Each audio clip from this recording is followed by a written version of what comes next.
ஈரானுடைய நாதன்ஸ் அப்படிங்கிற அணு உலை இருக்குல்ல, அந்த அணு உலையில அமெரிக்கா ஒரு சம்பவம் ஒன்று பண்ணியிருக்காங்க.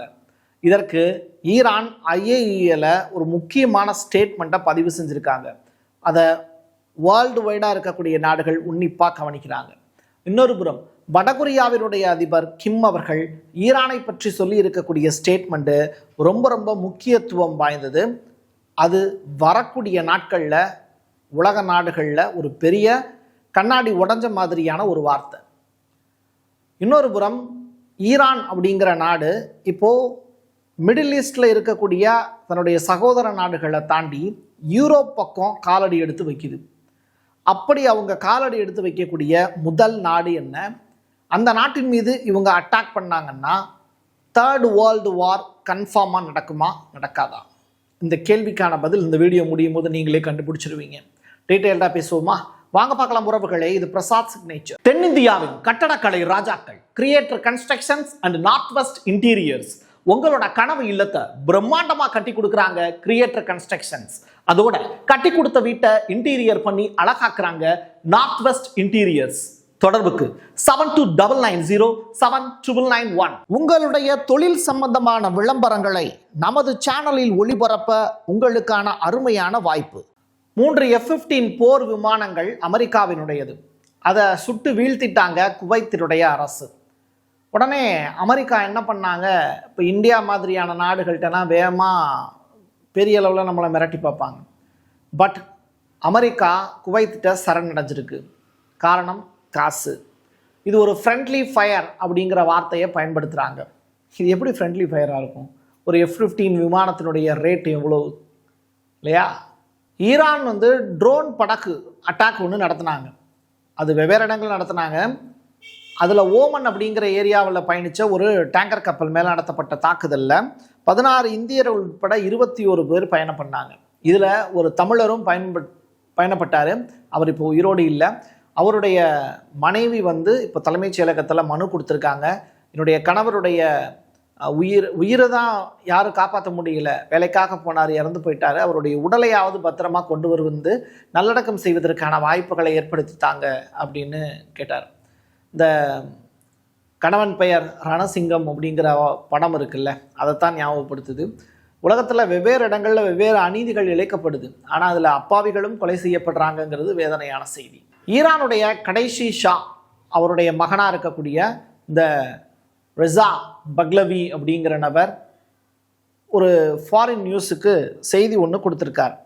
அதாவது அமெரிக்காவில் இருக்கக்கூடிய ஃபாக்ஸ் நியூஸ் அவங்க கொடுத்துருக்கக்கூடிய இன்டர்வியூவில் ஈரானில் ஆட்சி கவிழ்வதற்கு முன்னாடியோ இல்லை பின்னாடியோ நான் இங்கே இருக்கணும்னு நினைக்கிறேன், அதுதான் ஈரான் மக்களுக்கு நான் செய்யக்கூடிய பெரிய தொண்டு அப்படின்னு சொல்லியிருக்காரு.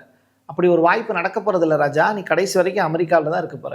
ஈரான் என்னென்ன ஆயுதங்களை எல்லாம் இந்த போரில் பயன்படுத்தினாங்க அப்படிங்கிற லிஸ்ட்டை IRGC இப்போ வெளியிட்டிருக்காங்க. அதில் ஃபட்டா 110 அப்படிங்கிற அந்த மிசைல், பாலிஸ்டிக் மிசைல்ஸ், அதோடு சேர்த்து ஷாகட் 136 இந்த தாக்குதல்லாம் அது மட்டும் டைரக்டாக சூசைட் பாம்பு உள்ளிட்ட இடங்களை தாங்கி கொண்டு பயணப்பட்ட அந்த மிசைல், தொடர்ச்சியாக ஆளில்லாத ட்ரோன்கள், இது எல்லாத்தையும் பயன்படுத்தியிருக்காங்க ஈரான். ஈரான் சக்கர் அப்படின்னு சொல்லப்படக்கூடிய தெருவில் இருக்கக்கூடிய டெக்ரானில் மிக முக்கியமான கட்டடம். அதில் பார்த்தீங்கன்னா சமீபத்திய தாக்குதலில் சேதமாயிருந்தாங்க. இஸ்ரேலிய குண்டு வீச்சு அப்படிங்கிறது அவசர கால கட்டடம் இருக்குல்ல, அதன் மீது அந்த அட்டாக் நடத்தப்பட்டதாக செய்தி வெளியாகுது. டெக்ரானில் அவசர சேவைகள் தொடர்ந்து நடந்துகிட்டு இருந்தாலும் கரும்புகை சூழ்ந்த அந்த எமர்ஜென்சி பீரியடுக்கான கட்டடம் சரிங்களா. இப்போ நம்ம சென்னையிலலாம் எழிலகத்தில் பேரிடர் மீட்பு மையம்னு ஒன்று வச்சுருப்போம்ல, அது மாதிரியான ஒரு எமர்ஜென்சி வார்டு இருக்கக்கூடிய இடத்துல ஒரு அட்டாக்கை இஸ்ரேல் நடத்தியிருக்காங்க. ஈரானுடைய அராக் அப்படின்னு சொல்லிட்டு ஒரு நகரம், அந்த இடத்துல அணு உலை மீது குண்டுவீச்சு நிகழ்த்தினதா ஒரு ரிப்போர்ட் ஒன்று ஃபைல் ஆயிருக்கு. இதில் ஈரானுக்கு ஏகப்பட்ட நட்டம் ஏற்பட்டதாகவும் செய்திகள் சொல்லுது. இடியோட் அப்படிங்கிற நியூஸ் சேனல் வெளியிட்டு இருக்கக்கூடிய அந்த செய்தி, ஃபாரின் நியூஸ் சேனல் வெளியிட்டு இருக்கக்கூடிய செய்தி அதை உறுதிப்படுத்துது. சவுதி அரேபியாவினுடைய எண்ணெய் உள்கட்டமைப்பை டோட்டலாக டேமேஜ் பண்ணியிருக்காங்க ஈரான். இதனால சவுதி அரேபியாவுக்கு கொஞ்சம் கோபம் இருக்கத்தான் செய்யுது.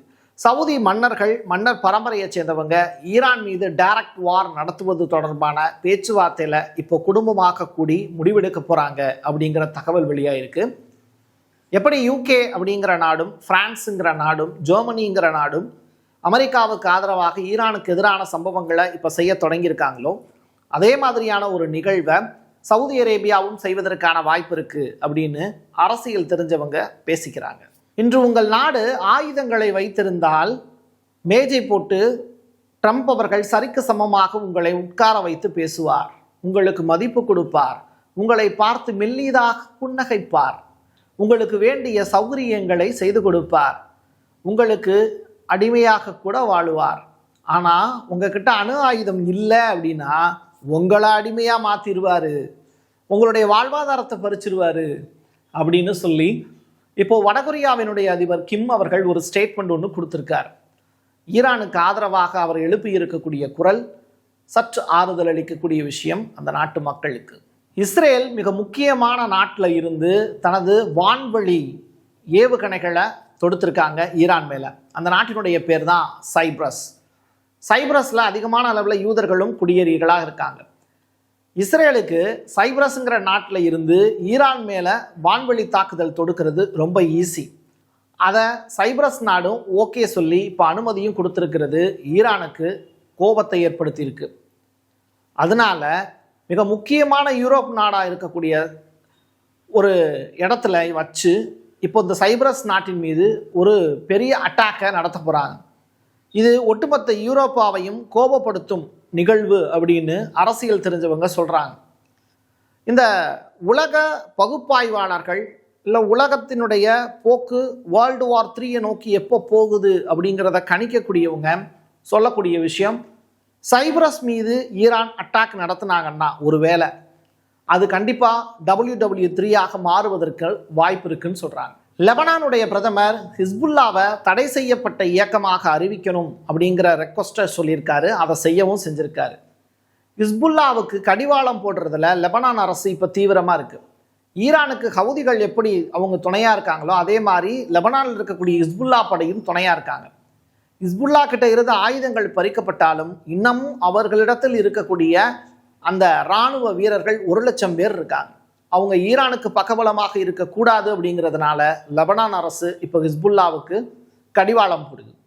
நாதன்ஸ் அப்படிங்கிற நியூக்ளியர் சைட்டு ஈரானில் இருக்குது. இஸ்ஃபகான் அப்படிங்கிற நியூக்ளியர் சைட்டின் மீது தான் ஃபஸ்ட்டு அமெரிக்கா அட்டாக் நடத்துகிறதா இருந்தாங்களாம்.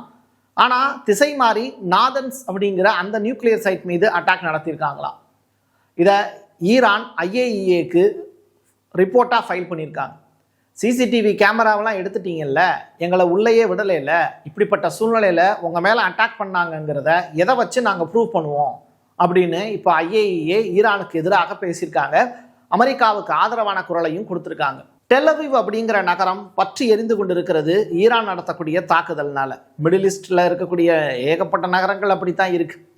காசாவை பற்றி கவலைப்படாமல் இருக்கக்கூடிய வளைகுடா நாடுகள், அரபு நாடுகள், இவங்க எல்லாருமே இப்போது காசாவில் என்ன நிலைமை இருந்துச்சோ அதே நிலைமைக்கு அவங்க தள்ளப்பட்டிருக்காங்க. காசாவினுடைய சாபம் இப்போது அரபு நாடுகளையும் வளைகுடா நாடுகளையும் துரத்தி அடிச்சுக்கிட்டு இருக்கு.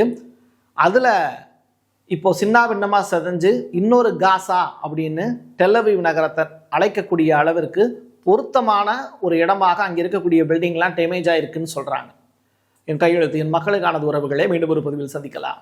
நன்றி, வணக்கம். Prasad signature media broadcasting private limited. நீங்க நியூஸ் ரீடரா மாறணுமா, கண்டென்ட் கிரியேட்டரா உருவாகணுமா, சேட்டலைட் சேனல்ல ரிப்போர்ட்டரா வேலை பார்க்கணுமா, டாக்குமெண்ட்ரி மேக்கிங்ல இருந்து ஜேர்னலிசம் பற்றிய முழுமையான பயிற்சி பெற உங்களுக்கான அருமையான வாய்ப்பு. எங்களை தேடி வாங்க. ஆன்லைன் மற்றும் நேரடி பயிற்சி வகுப்புகளும் சர்டிபிகேட் கோர்ஸாவே கத்துத்தரும். மீடியா துறையில் 10 ஆண்டுகளுக்கு மேல அனுபவம் உள்ளவர்கள் பயிற்சி கொடுப்பார்கள். வாய்ஸ் ஓவர் தொடங்கி வாய்ஸ்லெஸ் பீப்புளுக்காக உங்களை சிறந்த ஜேர்னலிஸ்டா உருவாக்க வேண்டியது எங்களோட பொறுப்பு. ஸ்கூல்ஸ் அண்ட் காலேஜஸ்ல ஜூனியர் ஜேர்னலிஸ்ட்ங்கிற பேர்ல ஒர்க் ஷாப்பும் கண்டக்ட் பண்ணி கொடுக்கிறோம். மோட்டிவேஷனல் ஸ்பீக்கரா கடந்த 15 ஆண்டுகளா கல்வி நிறுவனங்களுக்கு நிகழ்ச்சிகளும் நடத்தி தரோம். தொடர்புக்கு 9944790333 94493594 prasad@gmail.com. உங்களுடைய தொழில் சம்பந்தமான விளம்பரங்களை நமது சேனலில் ஒளிபரப்ப உங்களுக்கான அருமையான வாய்ப்பு. தென்னிந்தியாவின் கட்டடக்கலை ராஜாக்கள் creator constructions and north west interiors உங்களோட கனவு இல்லத்தை பிரம்மாண்டமா கட்டி கொடுக்குறாங்க கிரியேட்டர் கன்ஸ்ட்ரக்ஷன்ஸ். அதோட கட்டி கொடுத்த வீட்டை இன்டீரியர் பண்ணி அழகாக்குறாங்க நார்த் வெஸ்ட் இன்டீரியர்ஸ். தொடர்புக்கு 7299079991